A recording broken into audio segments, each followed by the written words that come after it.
ഗുരുവായൂരിലെ BJP സ്ഥാനാർത്ഥി B. ഗോപാലകൃഷ്ണനെതിരെ section 192 വകുപ്പ് അനുസരിച്ചുള്ള കുറ്റകൃത്യം ആരോപിച്ചും അതേപോലെ റെപ്രസെൻറ്റേഷൻസ് ഓഫ് പീപ്പിൾസ് ആക്ടിലെ സെക്ഷൻ 125 വകുപ്പ് അനുസരിച്ചുള്ള കുറ്റാരോപണങ്ങൾ നടത്തി എന്നും പറഞ്ഞുകൊണ്ടാണ് കേസെടുക്കാൻ പോകുന്നത്, അല്ലെ എടുത്തിട്ടുണ്ടെങ്കിൽ തന്നെയും. പക്ഷേ ഈ രണ്ട് വകുപ്പുകൾ അനുസരിച്ചുള്ള കേസ് ഗോപാലകൃഷ്ണനെതിരെ നിൽക്കില്ല.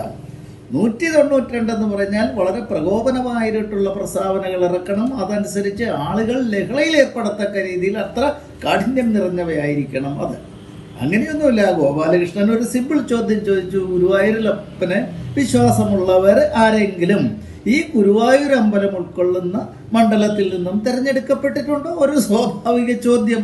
അതെങ്ങനെ ലഹളയ്ക്ക് കാരണമാകും? ആ ഗുരുവായൂർ മണ്ണില് 50 വർഷമായി ഗുരുവായൂരപ്പനെ വിശ്വസിക്കുന്ന ഒരു MLA ഉണ്ടാവാത്തത് എന്തുകൊണ്ട്?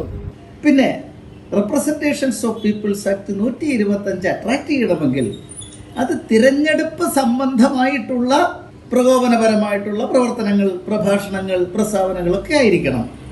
ഇവിടെ തെരഞ്ഞെടുപ്പ് ആരംഭിച്ചു കഴിഞ്ഞിട്ടില്ല.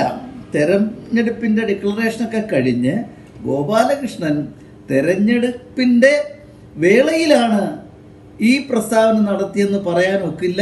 ഈ പ്രസ്താവന നടത്തിയെന്ന് പറയുന്ന സന്ദർഭത്തിൽ ഗോപാലകൃഷ്ണൻ നോമിനേഷൻ കൊടുത്തിട്ടില്ല. നോമിനേഷൻ കൊടുത്താൽ മാത്രം പോരാ, നോമിനേഷൻ്റെ സ്ക്രൂട്ടിനി കഴിഞ്ഞ് അത് അക്സെപ്റ്റ് ചെയ്യുമ്പോൾ മാത്രമേ ഗോപാലകൃഷ്ണൻ ഒരു സ്ഥാനാർത്ഥിയാകുകയുള്ളൂ. അപ്പോൾ മുതൽ ചെയ്യുന്ന പ്രവർത്തനങ്ങളെ മാത്രമേ വിലയിരുത്തേണ്ടതായിട്ടുള്ളൂ. തെരഞ്ഞെടുപ്പ് ചട്ടങ്ങളുടെ ലംഘനമുണ്ടോ ഇല്ലയോ എന്നുള്ളതിന് പരിശോധിക്കാനുമുള്ള അവകാശം ബന്ധപ്പെട്ട അധികാരികൾക്ക് അതിനുശേഷമേ ഉള്ളൂ. ഇവിടെ ഗോപാലകൃഷ്ണൻ സ്ഥാനാർത്ഥിയാവുന്നതിന് മുമ്പ് നടത്തിയ ചില പ്രസ്താവനകൾ അതൊരിക്കലും റെപ്രസെൻറ്റേഷൻസ് ഓഫ് പീപ്പിൾസ് ആക്ട് 125 അനുസരിച്ചുള്ള ഒരു കുറ്റത്തിൻ്റെ പരിധിയിൽ വരില്ല.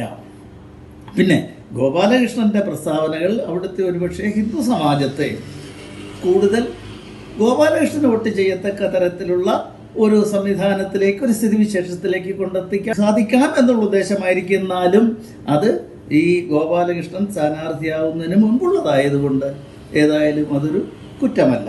പിന്നെ ഇപ്പോൾ ചെയ്യുന്നത് ഗോപാലകൃഷ്ണൻ ഒരു പക്ഷേ ജയിക്കാൻ സാധ്യതയുണ്ട് എന്ന് കണ്ടപ്പോൾ ഈ ഓലപ്പാമ്പിനെ കാണിച്ച് വിരട്ടുന്നൊരു പരിപാടിയാണ്.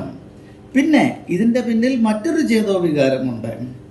ഈ ഹിന്ദുക്കൾ അല്ലാതെയുള്ള ആൾക്കാരുടെ മനസ്സിൽ ഒരു ഭീതിയും വെറുപ്പും വിദ്വേഷവും ഗോപാലകൃഷ്ണനെതിരെ ഉണ്ടാക്കുന്നതിന് വേണ്ടിയും പിന്നെ പുരോഗമനക്കാരെന്നൊക്കെ പറഞ്ഞ് നടക്കുന്ന ആൾക്കാർക്കുമൊക്കെ ഈ ഗോപാലകൃഷ്ണൻ്റെ ഈ പ്രസ്താവന ഒരുപക്ഷെ ബുദ്ധിമുട്ടുണ്ടാക്കി കാണും.